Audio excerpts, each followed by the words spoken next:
Welcome back. We're looking at Israel's nuclear capability, an issue that's kept covert and remains unchallenged by countries such as America, and examining the justification given by Israel and its allies for having nuclear weapons. With us to discuss that is Gideon Spiro, a journalist and activist who co-founded the Yesh Gvul peace movement. He's joining us from Tel Aviv.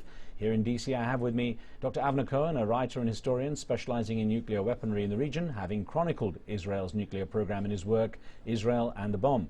Dr. Richard Weitz is also with us, a senior fellow and director of the Center for Political Military Analysis at the Hudson Institute, where he focuses on issues of non-proliferation and weapons of mass destruction. Now, just before the break, we were looking at we were mentioning our poll in the live station chat room, asking what happens if Israel brings its nuclear arms program into the open. Now, this is what you said. 22% of you said it would start a regional arms race.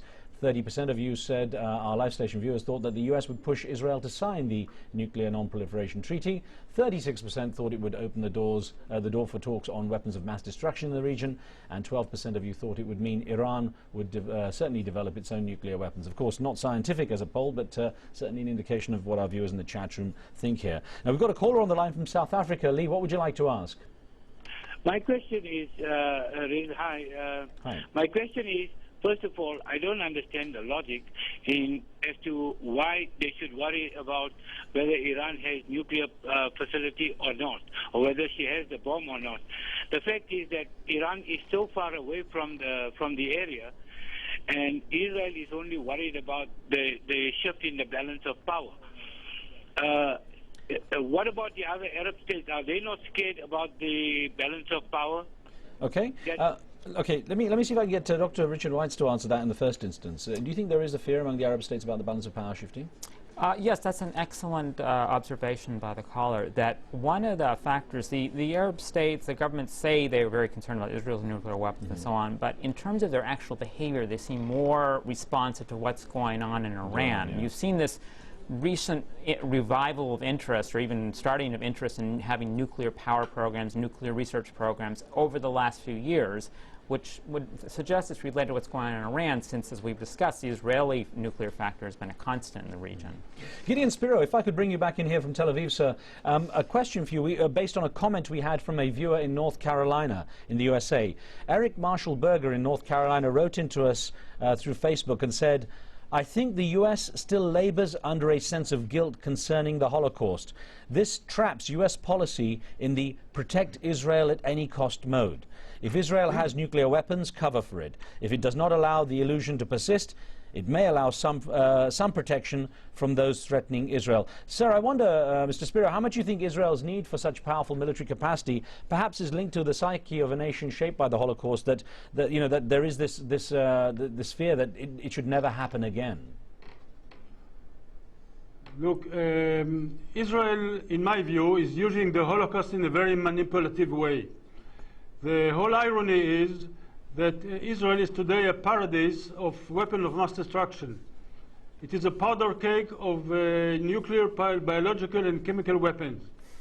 So the country which became a refuge for the victims of the first Holocaust are now a paradise for the second Holocaust, a nuclear Holocaust. So if we want to avoid the Holocaust, a new Holocaust, we have to see to it that no one in the Middle East has nuclear weapons. And Israel should be included among the nations that should not have nuclear weapons. While I'm talking to you, in this very moment, I'm sure that they are sitting in the Air Force and planning the next attack on Iran. And this is very dangerous, because who knows what will develop out of it. Maybe a nuclear catastrophe.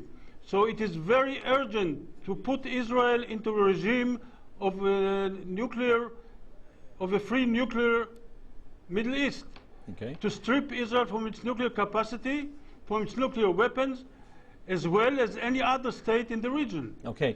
Dr. Cohen, what is important is to stop the preferable treatment. Okay. Now, Dr. Cohen, it's interesting, you said you're going to be writing in your next book more about the history of this, and we've talked about how long this relationship has been going on.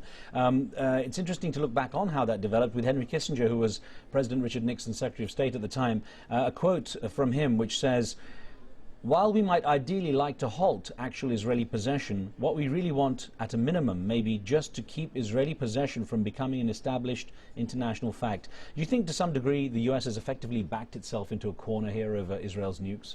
It's quite possible. By the way, it's quite possible that Henry Kissinger wrote what he wrote, that in order that 40 years later a historian would see the way he wrote it rather than his real opinions.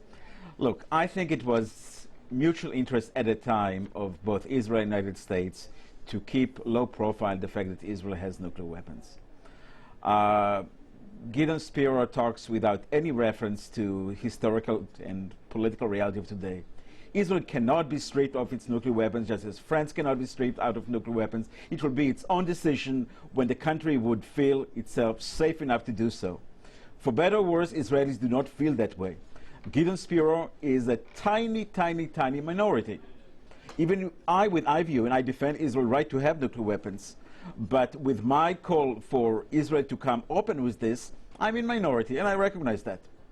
So it is part of a mindset. It's part of identity. It's part of a shtick, national shtick. May I say? And to overcome that, it takes a long, long time, if at all. So it's not a simple thing. Essentially, Israelis have to feel comfortable and safe to make that kind of move. For better or worse, they don't feel that way. Well, Gideon Spiro, let's get a comment, a response for you on that. Israel is not a small minority. It is Israel had the strongest army in the Middle East, the most modern army in the Middle East. It occupies another people for the last 40 years. It is an empire in the Middle East, and we should stop to talk about Israel as a small David. No. Israel, in Middle Eastern terms, is a Goliath. Mr. Spiro, I think actually what Dr. Cohen was getting at is that your view perhaps is unrealistic and that it's not possible for this to happen, that this idea of stripping Israel of its nuclear weapons is a minority view that really couldn't happen.